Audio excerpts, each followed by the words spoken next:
Okay, hello everyone, welcome back. Is the microphone working? It is, right? Yeah, okay. Good, welcome back everyone. As usual, I'll start the tutorial by asking, are there any general questions on what we did?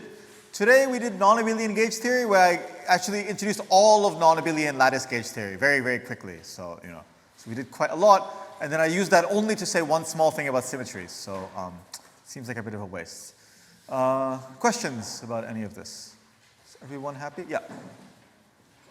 I heard there is a more or less easy way to see the area law in this picture. So is it really easy? Can you do it or not? It's very easy. That doesn't mean that I can do it right now, but it is very easy. Yeah. So let me say a few words about this maybe. So the area law can be easily seen. Lattice gauge theory is generically confined. Okay. I'm going to try to sketch how to see this. I'm going to mess up all the details. I'm sorry, but the idea is right. And again, I refer you to David Tong's lecture notes where he does it in properly with the details correct. So let me just remind you what the action is and what the degrees of freedom are. So again, we have this thing defined on a lattice, and there's a variable on each of the links. Okay. Now the action is minus 1 over g square, sum over all of the plaquettes of w box plus w box bar, dagger, sorry, where w box is the product over the links in a plaquette times this link element, okay? Now, you asked, is it easy to see confinement in here? So let's think about how we would see confinement in this theory, okay? The question is, if you imagine taking a Wilson line, okay, and you have it say, let me use a color.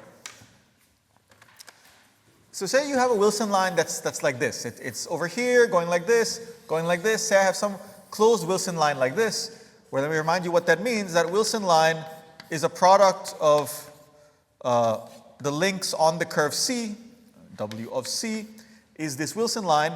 And then at the very end of it, I take a trace in some representation. I can barely see that. Try a bit better. Okay. So WC equals to a trace in some representation. Let me take it to be the fundamental one. Okay. Now, the question that we want is to evaluate this expectation value of this Wilson line. Right? And this is very concrete now because it is lattice action. This means do the following path integral, integrate e to the minus s of u, where s is that thing, I've kept doing it in color, excuse me, times w of c, okay?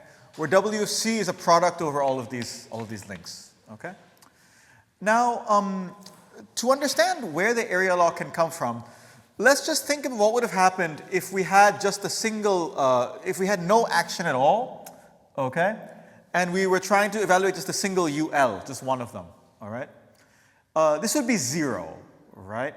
Because you're integrating over some symmetric measure of this thing, it's just going to wipe it out. It's a, because it's symmetric, it'll just cancel out and you'll end up getting 0, right? So you can see that to get this to be non-zero, what you need to do is you need somehow this action to conspire with the terms that appear here so that you get something non-zero, right? Now, how could you get something non-zero? Let's think about it. So say I have a product of like this guy, this guy, this guy. These are all in my Wilson loop, right? What I want to do is if I don't have the action, if my action is 0, then this is going to be 0, right? Because I'm integrating over u1 times u2 times u3. These are each 3 independent variables and you get 0, right? So how could it not be 0? It could not be 0 if I integrate over the 4 variables that are appearing here in the action. So I have things in the action.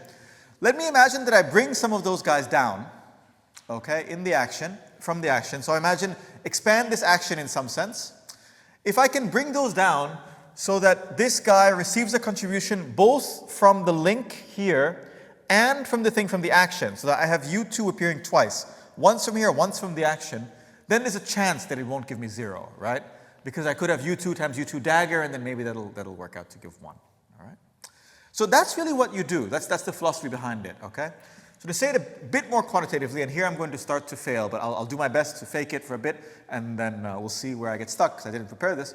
The idea here is that this thing that appears here is e to the minus 1 over g squared times the sum over plaquettes, right, of w box plus w box dagger. What you do is you do a strong coupling expansion, okay, which means you expand around the point g equals to infinity.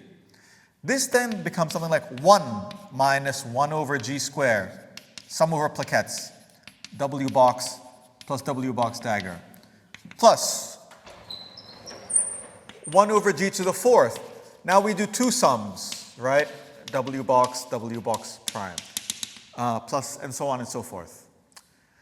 And now you do this whole thing, you have this, and now remember we expanded out the action, so we're doing an integral over all of the plaquette, or all the link variables, times over here, a product over all of the link variables that are in the curve, UL.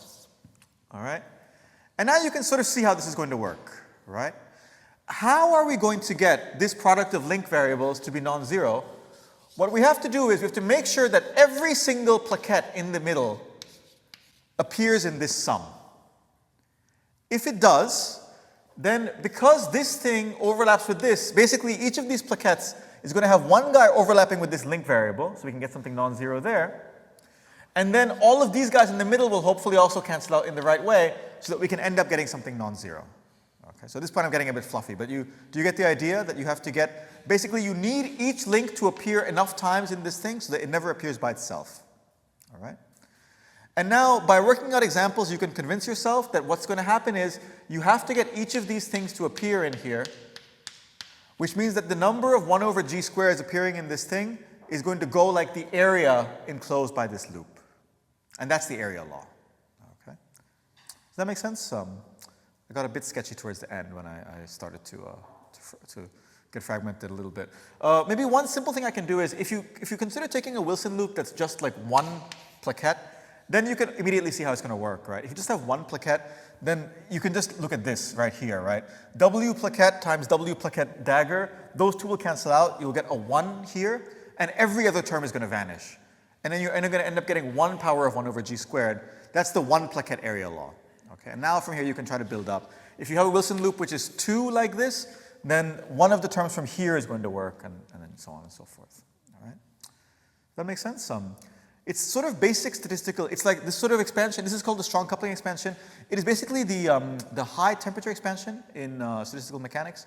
It's the same expansion, okay? And so area laws happen naturally in lattice non-abelian gauge theory. They also appear naturally in lattice abelian gauge theory, okay? Nothing I said here really needed the fact that this was non-abelian. So also U1 lattice gauge theory also confines, all right? And so what's expected to happen is that this is correct for non-abelian gauge theory in that you can take the continuum limit and this gives confinement in the right manner. But for abelian gauge theory, it is thought that this does not work in that there's a finite coupling phase transition and then you enter a different phase, which is the one that we normally talk about.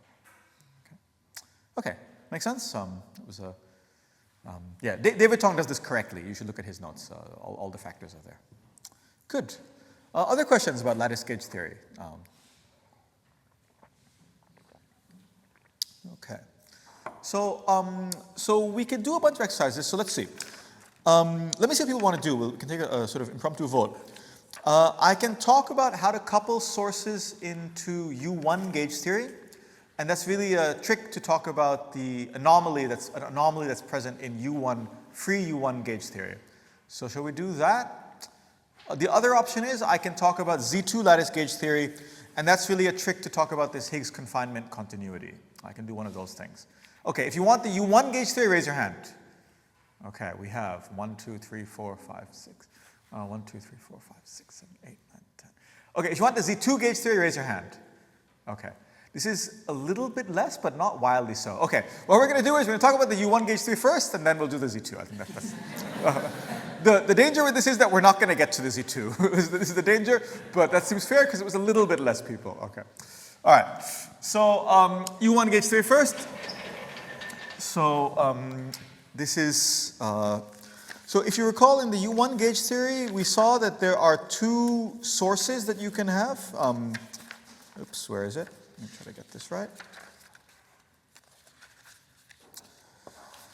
So in the U1 gauge theory, we had the following action.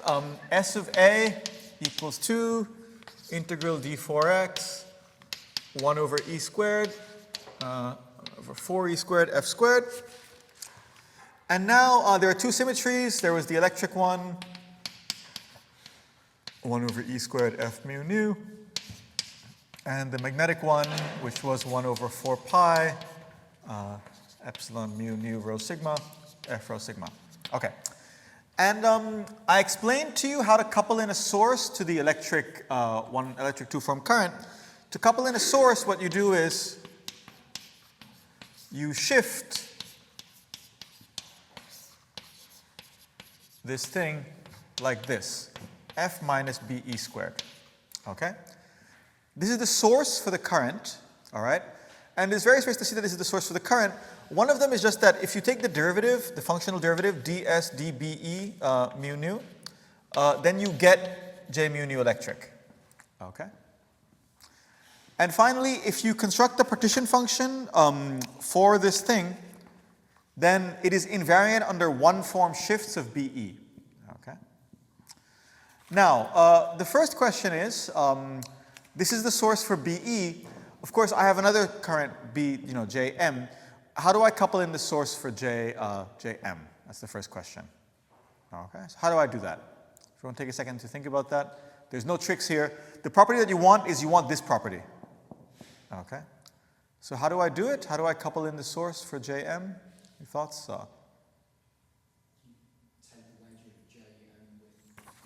Yeah, let's not overthink it. Bm wedge Jm. That's right. Okay. So in fact, let me quietly switch to a form notation here. This is basically already a form notation if you just interpret the square correctly, so I think it's all right. Okay, good. That's it. First problem done. All right. So now you might think that you can use this to construct a partition function that is invariant in the following way.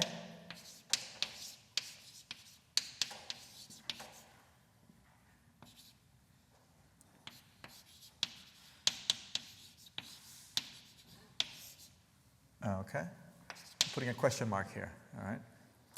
You might think that you can use this to construct this partition function. The way I phrase this question in the notes is use this to construct this partition function, okay? But this is not really a great thing to ask. So this seems reasonable, right? Because I have two one-form symmetries, there are two one-form currents, so you might think I can do this, all right? Okay, now actually this doesn't work. Do people see why it doesn't work? What is the issue with this? Anyone?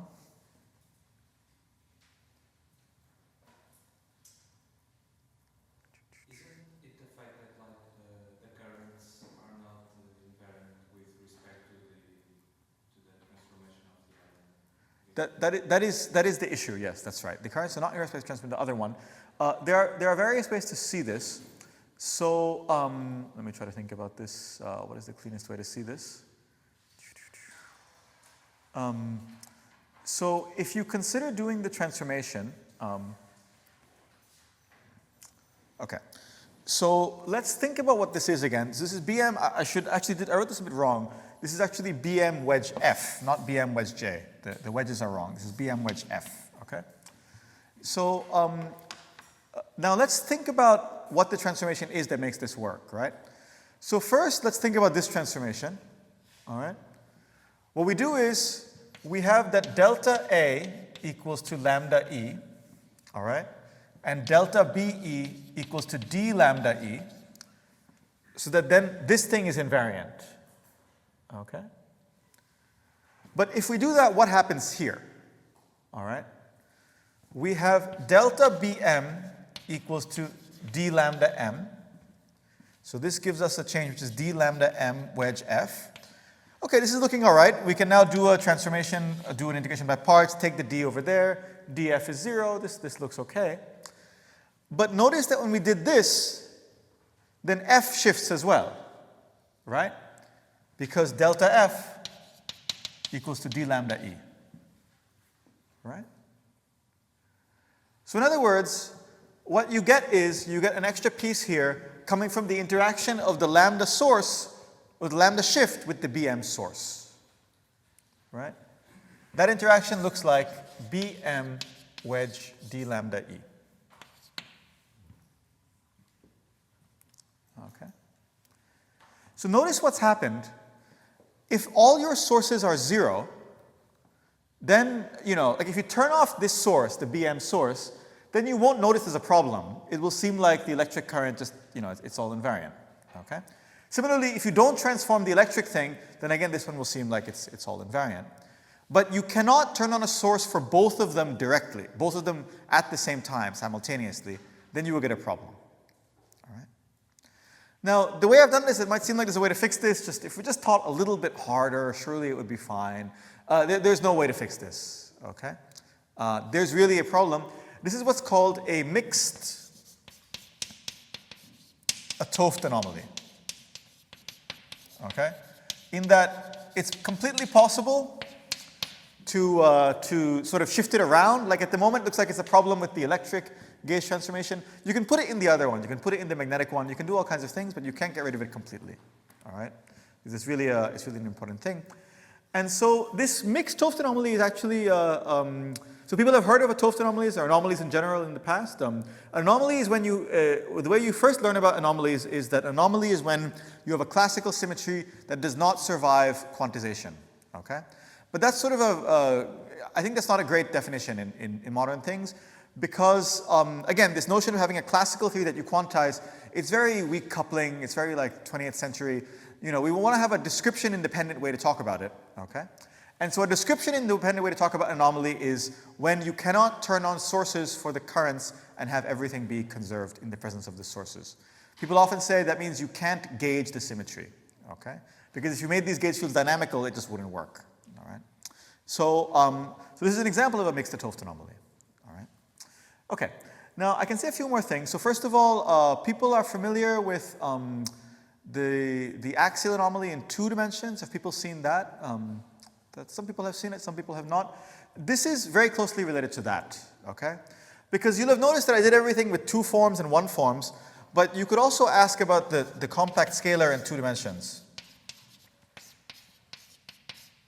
Okay? And this theory, which I've talked about already once, has 2 conserved currents. It has something I might call the electric current, which is d mu theta, and has something I might call the magnetic current, which is epsilon mu nu d mu theta. Okay? Of course, people don't really call them that. I'm calling that to make contact to E and M, but really what people normally call them is the vector and the axial. Okay? And these 2 things have a mixed anomaly, which really is exactly the same as this one. Okay? It's really the same formula, so I'm not going to write them down. Just instead of dA, imagine d theta, and instead of B being a 1 form, imagine B being a vector. And it's really all the same formulas, okay? Now, normally when you read about the vector and the axial anomaly, you don't hear about it in terms of a bosonic field. You learn about it in terms of a fermion, right? You learn about it in terms of the massless Dirac fermion in 2 dimensions. And the point is these 2 theories are actually the same, okay? In 2 dimensions, a massless Dirac fermion is equivalent to a compact boson, a compact massless boson. And so the anomaly that you see here, that I've just shown, I haven't really shown you in this case, but you can really get it in exactly the same formulas. This anomaly actually is present in this theory as well, but it appears at the quantum level. You have to do a 1-loop calculation to see it, all right? So that's another reason why I think it's not great to call anomalies a quantum effect, because these 2 theories are really exactly the same. The anomaly here is quantum, and the anomaly here appears at the classical level, just like this. All right? And it's really the exact same anomaly. Yeah? Is this connected to bosonization? Yeah, this is called bosonization, this thing. You can take the fermion and bosonize it to get the boson. Yeah. Yeah, that's right. What do you mean that this is appearing in the classical level? Because this is the pulsation function. It is. But notice I didn't do any crazy one. See this piece, it just appeared. I didn't have to do like a I didn't have to like do a path integral or anything like that, right? I just had a classical action and this piece just popped out. Anomalies, when you first learn about anomalies, you normally have to imagine doing some sort of quantum path integral, and then you have this determinant, and then you have to regularize the determinant, and then you realize you can't regularize the determinant, keep all the symmetries, and then this term appears, and it's the same idea, it's just that they can also appear at the classical level. That's what I mean. Yeah. By classical, I just mean this is all I did. I just took this action. Yeah. Oh yeah, sorry. Excuse me. This is I said this a bit wrong. This is actually what actually happens is that you get this times the exponential. Okay, sorry. Yeah, that's right.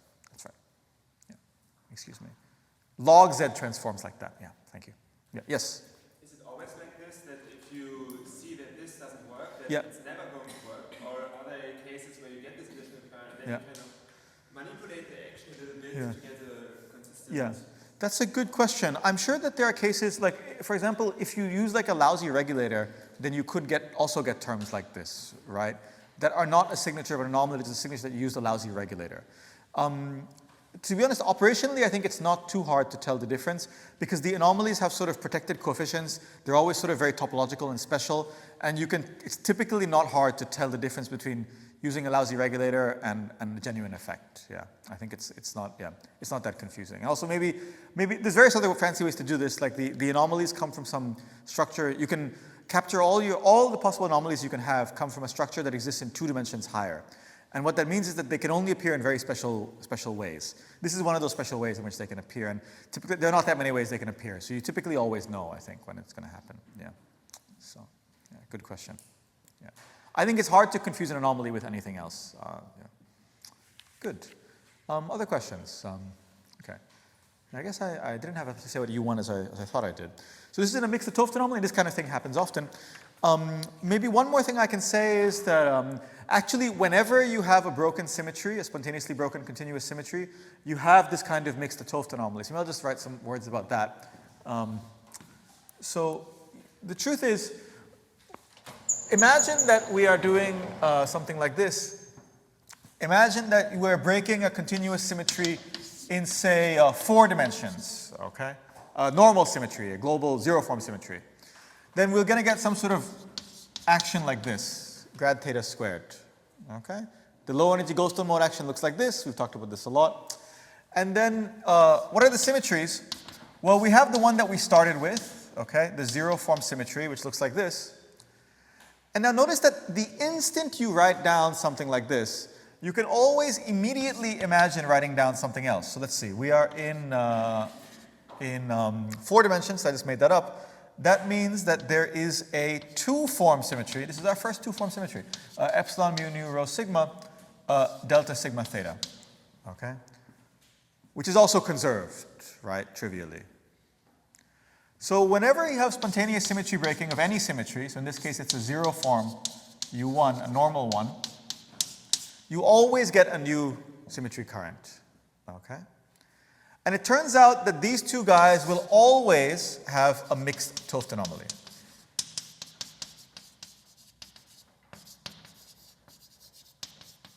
Okay? And the reason is what we just saw here. If you try to couple in sources for both of them, you'll just find that you can't for exactly the same reason. Okay? So this symmetry is the microscopic one. It's the real one that we started with. We're spontaneously breaking a 0-form symmetry, which is this one. This one actually exists only in the spontaneously broken phase. We say that it is an emergent higher form symmetry. Okay? And this is one way in which emergent higher form symmetries can appear. In the particular example that I just gave you, this actually has to do with superfluid vorticity. This is what you call a superfluid, because it spontaneously breaks a 0-form symmetry. And there's a sort of conserved vorticity. This is the thing that measures that vorticity.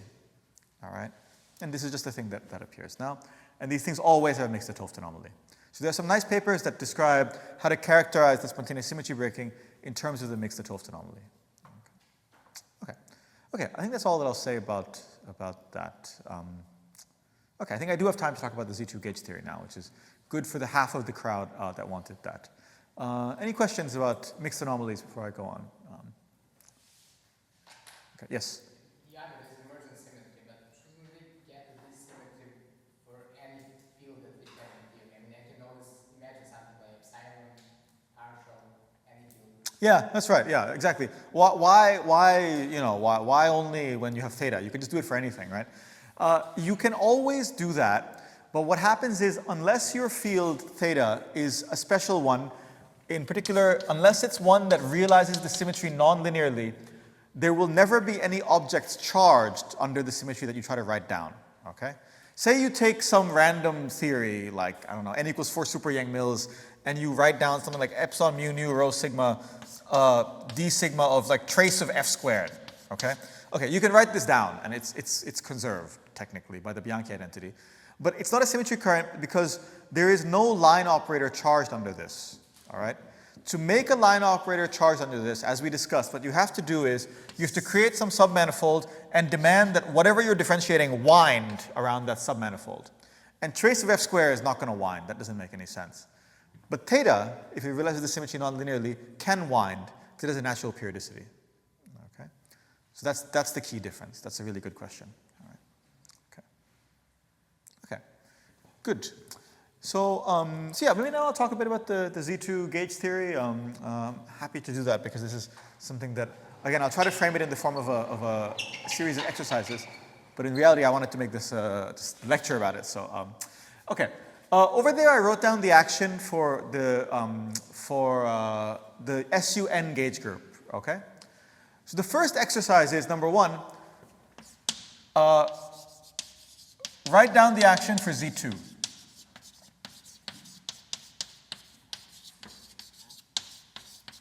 For the Z2 gauge theory.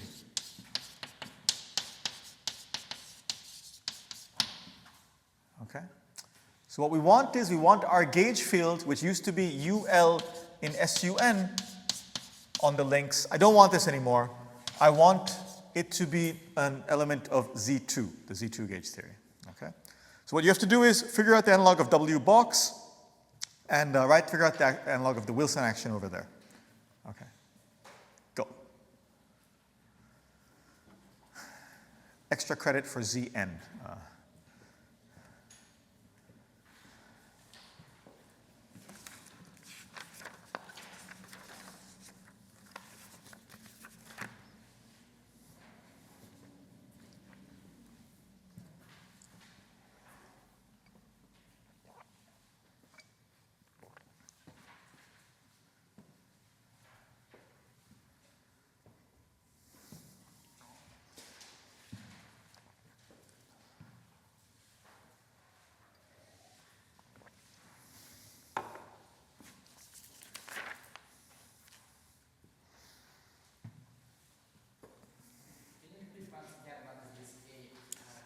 This is for you to figure out, but this is the, just by analogy, here I have a variable on the links, which is an element of SUN, and that's because my gauge group is SUN. If you want Z2 gauge theory, you should have something on the links, which is an element of something, and now you should figure out what it's an element of. I mean, it's Z2, right? It's it's an element of Z2.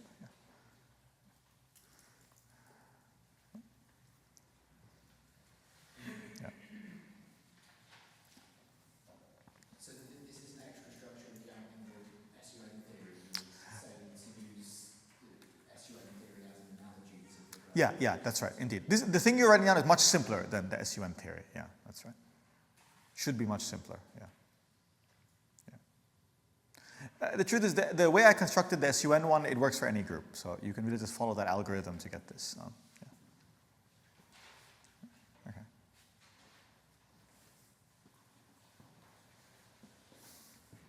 I think we should have this Jeopardy music playing in the background. Next time we can have a game show.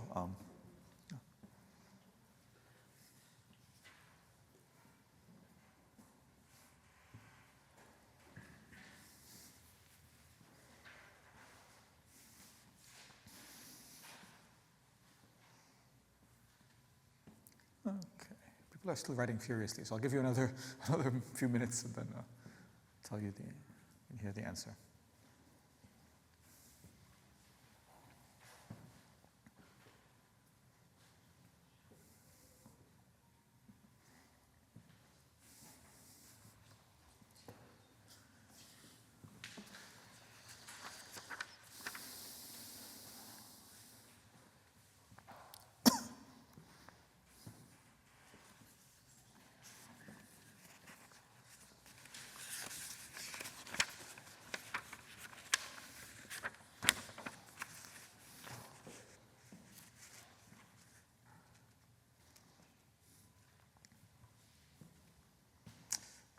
Okay, let's stop and look. Okay, who wants to share their answers with me?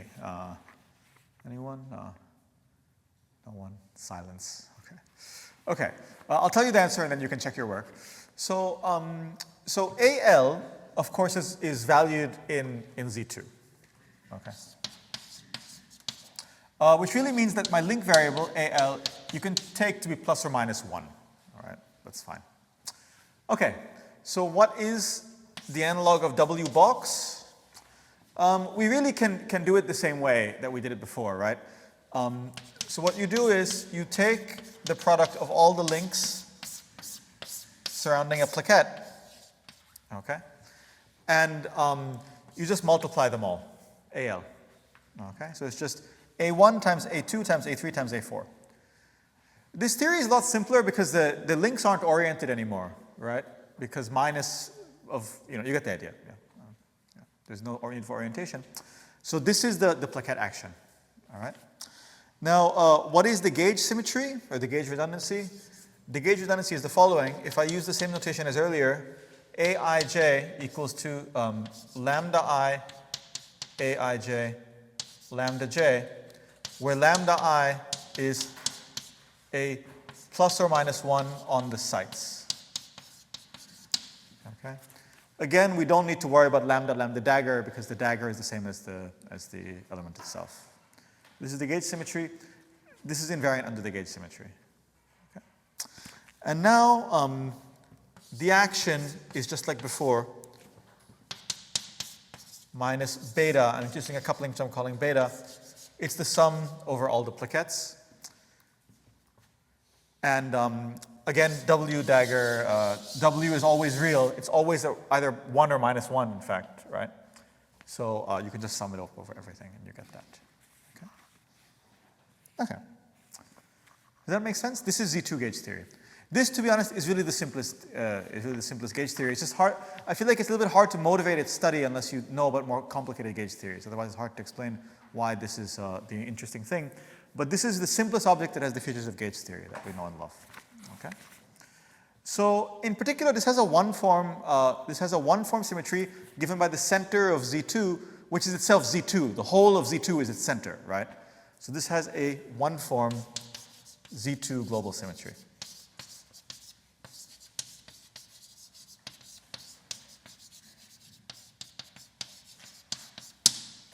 All right. And we can construct the Gukov-Witten operator exactly the same way. On each plaquette, we place an element of minus 1, which is the element in the center, right? If you place an element of minus 1 on the center, then that twists this thing by an overall sign, right? And that changes the theory in some way, and that corresponds to inserting the Gukov-Witten operator. Okay. So this is simple enough that I can actually explicitly write down the Gukov-Witten operator. So let me just actually write that down for you.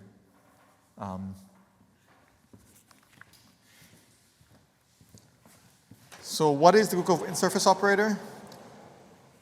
It's again defined on some two-dimensional surface, M2. And it just is the following thing.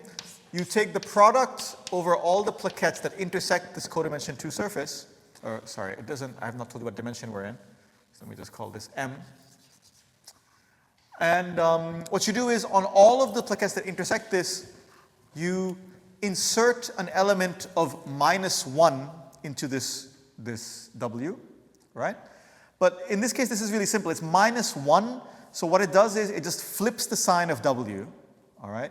So it flips the sign of the thing appearing here, which means you can write it as exponential of minus 2 beta W box. All right? There's a minus 2 there because what I'm doing is I'm taking the e to the plus beta that's in the action and changing its sign to minus 2 beta. So that's why there's a minus 2 there. Okay, but see, this is really concrete. You can really just see, this is it, okay? This is the Gukov-Witten surface operator. Doing the same thing I mean, we constructed the same thing in the SUN gauge theory, it just looked a little bit more complicated. It's the same idea. Okay, good. Any questions about this? Okay, so now I want to say a few things about this theory. So, Okay, so first I'll just tell you some words and then I'll make another exercise in a second, okay? So this thing has a one-form global symmetry, all right?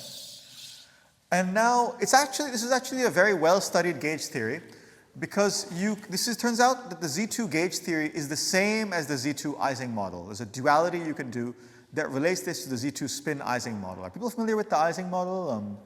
Some people are nodding. Everyone has seen it at some point in their lives. Many of you probably blocked it out, right? Yeah.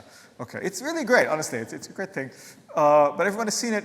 In 3D, the Z2 spin Ising model, it looks like this. Let me just write down this action. What you do is you take a bunch of spins on the lattice, okay? And the action is just this, okay? So again, the spins are either plus or minus 1, okay, on each side of the lattice. And let me call this beta twiddle.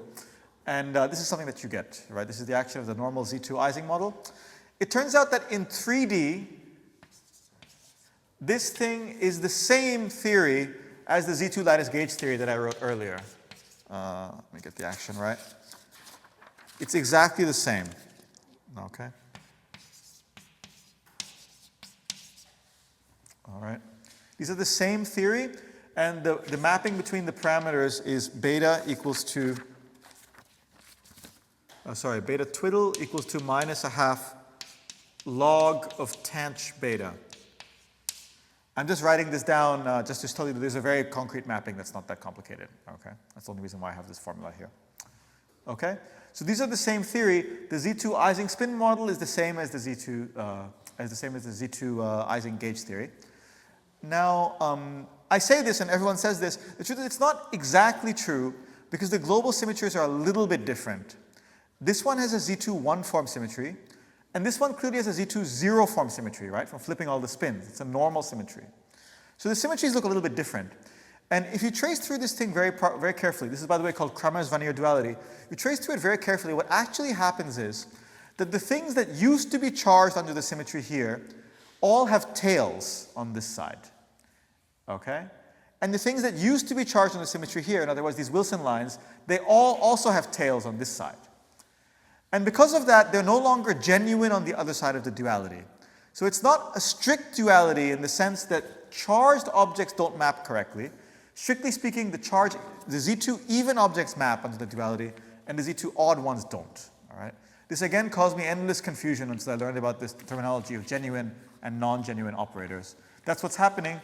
Genuine things don't stay genuine under the duality, all right? Yes? There's always a duality, but it maps you to different types of objects in a number of dimensions. This one is only in 3 dimensions, yeah. In 4 dimensions, the gauge theory maps to the gauge theory, okay? So in higher dimensions, I forget what happens, yeah. But things that you can always do a duality, but various interesting things happen that I can't reconstruct. Yeah. The model has a phase transition, right? Yeah, yeah. So what is the phase transition in the gauge? Good, excellent question. What is the phase transition in the gauge theory picture? Okay. So now let's keep this in mind and come back to the gauge theory, okay?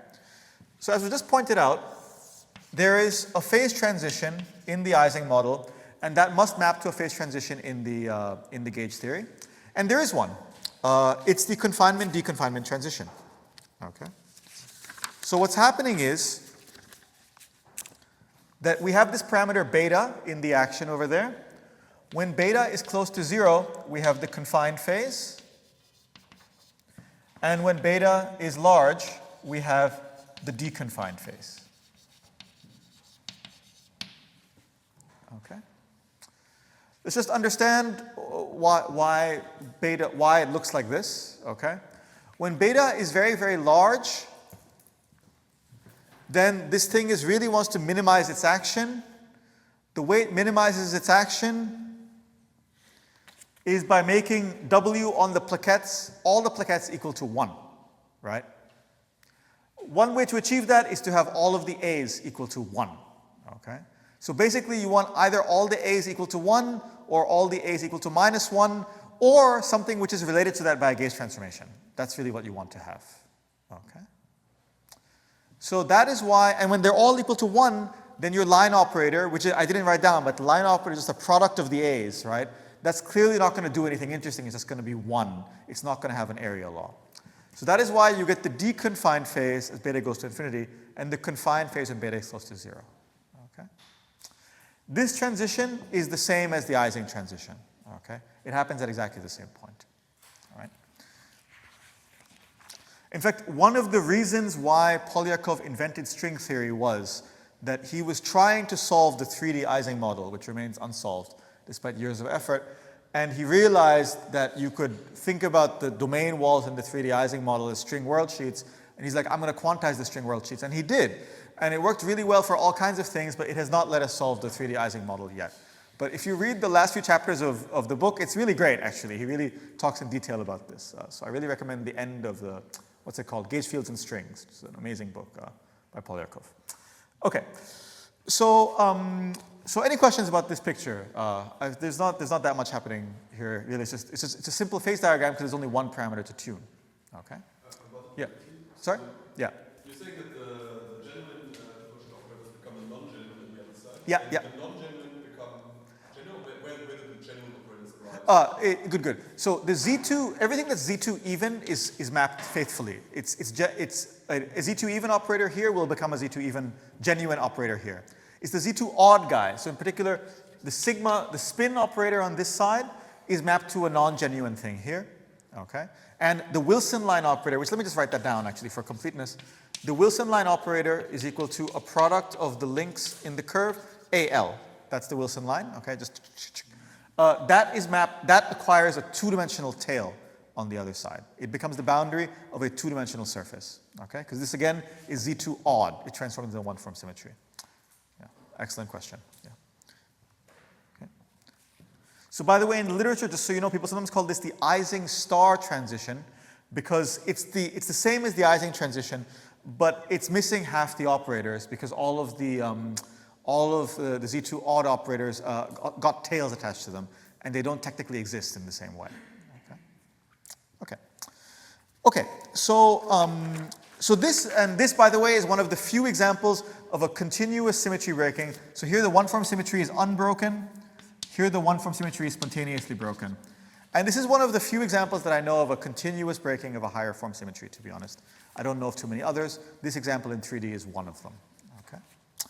Okay. Now, let's keep going. There's a few other things that we can do.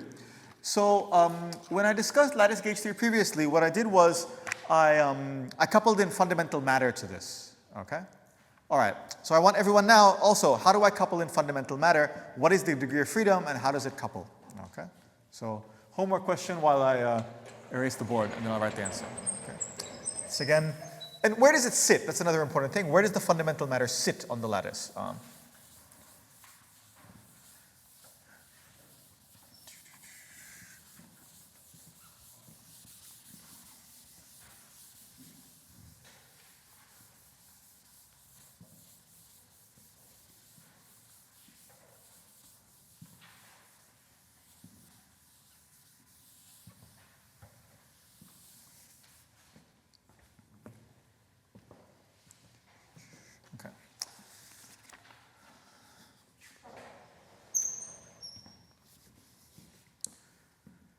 Okay, fundamental matter, where should I put it on the lattice? Anyone? Where does it sit? Yep, exactly. It sits on the sides. Okay. And it transforms under Z2, so really it's just going to be something that's also plus or minus 1. Okay. There are other fancier choices you could take, but this works fine. Okay. So under gauge transformations, we now have that phi I goes to lambda I phi I. And again, remember, AI transforms like this. And so now I can write down a new action that has fundamental matter. It is minus beta times the sum W box minus, I'm going to call this J times the sum Ij phi I, Aij phi j. This is invariant under the gauge transformation, right? You get a factor of lambda from each of the phi's, which cancels against the lambda from here. Lambda square is 1. Okay. So this is the action of Z2 gauge theory as fundamental matter. Okay. Yeah. I don't see why it's necessary for phi to be only plus minus 1. I get why it's necessary for it to transform. Yeah. You could actually take phi to be a real scalar field that transformed. It's fine. Yeah, it's totally fine. Yeah. This is just the simplest thing that works. Yeah. Yeah. So this is Z2 gauge theory, it's fundamental matter. And it's really, I think this is a remarkable theory.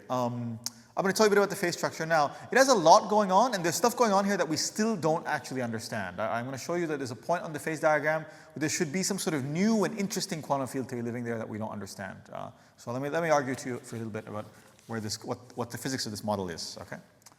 Okay. So now we have two parameters. So my phase diagram now is going to have two axes, right? That picture is when j equals to 0, right? So let me draw that, except I'm going to draw it with 1 over beta instead of beta. Okay? So there's a phase transition here. And the way I've drawn it, the spontaneously broken one-form symmetry is here. This is the deconfined phase. Because I'm plotting 1 over beta here.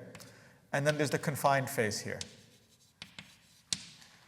Okay? Okay, so this line, this is j. This line is with j equal to 0. All right, that's this line here. That's what we just studied. Now, the instant you have any non-zero j, the one-form symmetry is gone, right? For the same reason as it was for the SUN gauge theory. So the one-form symmetry only exists at 0j. All right? Okay. However, it is a fact that there is a thermodynamic instability, there's a thermodynamic phase transition. At this point, this I'm telling you about comes from numerics. You can simulate this and you can show that the phase transition survives, okay? Even though it didn't, as far as I can tell, didn't really have to, because there's no symmetry reason for it anymore. It could have gone away, but it doesn't. It survives for a while, okay? All right, okay. Now, let's talk for a second about this line over here, okay? On this line, 1 over beta equals to 0, which means that beta equals to infinity. All right? When beta equals to infinity, the W is going to be equal to 1 always. Okay? This term in the action is extremely important, and therefore the action is going to require that W on every plaquette is equal to 1. All right? That means that A on every plaquette is going to be equal to 1. Or maybe minus 1 on everything, up to a gauge transformation. All right? But gauge transformations don't affect anything, so we may as well take it to be equal to 1 for what we're about to do next. If this is equal to 1 everywhere, this becomes the normal Ising model. Right? You can't tell that it's coupled to a gauge field. If there's a 1 here, this is just the normal Ising model, all right, in terms of the phi fields now. That means that over here, there is also a phase transition at some critical point, J star. All right? And again, I'm telling you that that thing survives as you go off from here. All right? And then I do this a bit too ambitiously. It's they're not going to connect, but they end up, if you do this right, they end up connecting on a diagonal. This picture is symmetric when you plot the right things. I'm not sure if it's exactly 1 over beta and j, but there's a way to plot this so it's actually symmetric. Okay? And they connect and they join here. Okay. Now let's just talk for a second, what kind of transition is this one? The transition at large J is the symmetry breaking transition of these guys thinking of this as a Z2 global symmetry, because I'm ignoring the gauge field. All right? In other words, up here, the vev of phi is non-zero. Okay? In normal language, we would have called this a Higgs transition. That's what a Higgs phase is, right? It's when the thing that's charged under the gauge field condenses. That doesn't really make sense, but that's the idea, okay? So people often call this the Higgs phase, and they call this the Higgs transition. And this at this point is really the confined phase, okay? Because then there's a symmetry reason to do it. And now, I drew this earlier on the board, and I just sort of hinted at it. Now you actually know why I'm drawing this. It's a fact that the Higgs phase in this model is continuously connected to the confined phase. Okay? So this was first figured out by Fradkin and Schenker in the 70s, I think. And it's called Higgs confinement continuity.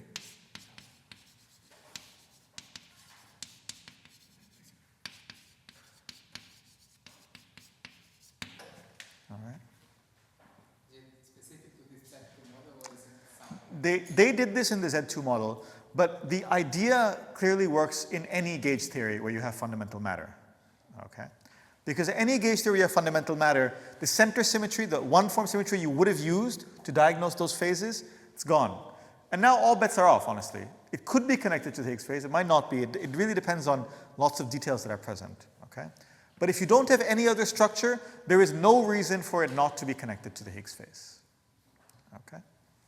So QCD, again I mentioned this, I'll just say this again. QCD also has fundamental matter. And so I think it's an open question whether in QCD the sort of different phases are connected or not. The confined phase and the color superconductor phase, which is kind of like the Higgs phase, those two phases, you know, they could be connected, all right? And people are really working hard to figure out what is happening. It has a lot of physical relevance, this statement. It refers to like all the weird phases of QCD, they do happen in things like neutron stars and the quark-gluon plasma and so on. It's a really good thing to know whether or not these phases are connected. I believe some papers came out towards the end of last year saying that actually they're not connected. There's a very interesting order parameter you can use to diagnose them, but I don't remember enough about that to tell you, so I won't. But it's, I can give you the reference. I think the reference is in the notes now. Okay. So we're almost out of time. So any questions about this before I just say one more thing before I stop? Any other questions? Okay.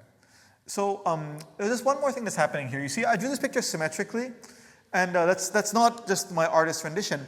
There is really a symmetry, a sort of self-duality of this action that switches these two axes, switches J star and 1 over beta. I confess I can't recall whether it's exactly 1 over beta. You might want to reparameterize it. It might be like tanh 1 over beta or something. But there's a way to do it that makes this thing exactly symmetric. And what that means is that this maps to this. And now let's talk about the character of the phase transition. You see, whenever you have a continuous phase transition, you should ask, what is happening there? This one is a 3D Ising transition, okay? And this one is the 3D Ising gauge theory transition, which I told you is the same because of the duality, this Kramers-Vannier duality. And numerically, people have shown that it stays like that, okay? And it stays like that until they hit over here somewhere. What is happening here? Something very deep and confusing is happening here, okay? Because this point has what looks like it could be a continuous transition together with some sort of Z2 self-duality that interchanges like Higgs and confinement. Or another way to say it is it interchanges electric and magnetic charges. Normally we call these guys electric and these guys magnetic. Okay? So it interchanges those two things. There's something very interesting happening there. The critical exponents, the critical data of this was very recently calculated, like 2 years ago. So again, this is sort of amazing, right? Because this is a really simple system. It's just plus and minuses ones on a lattice. But the transition is actually quite subtle, and someone did some very heroic numerics about like 2 years ago. And they found that the critical transitions of this actually they're not obviously in agreement with any known conformal field theory, which suggests that there's some new field theory living there, okay? And it's really hard to figure out what that field theory is. I don't really know how to characterize it in some universal way.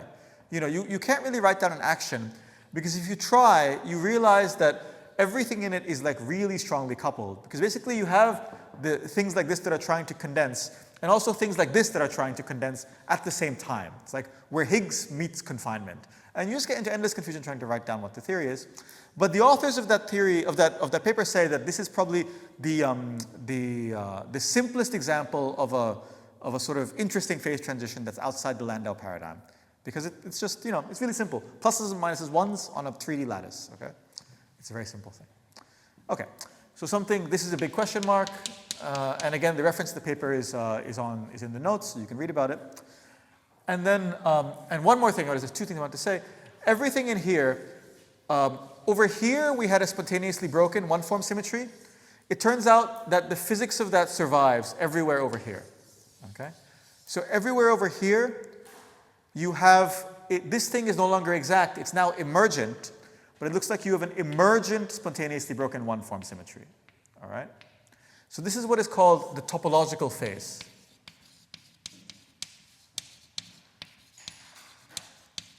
All right? It can be defined, it can be described by this BF theory that I started constructing in the lectures and we'll finish next time. It can be described by the same BF theory just with n equals to 2, so it's Z2, and it's in 3D, so the forms are a little bit different. Okay? And there are, again, many things to say about this, but one final thing that I'll say is that you might have heard of the toric code. If people heard of the toric code in condensed matter physics, the toric code is a very simple Hilbert space realization of this topological phase. It tells you not in a path integral picture, but in a Hamiltonian point of view, how to realize a topological phase. That's what it does. It describes this thing right here. Okay, in a really, really simple way. So again, I recommend that. Okay, and that's all I'm going to say. So thank you for the tutorial, and I'll see you all tomorrow for the last lecture.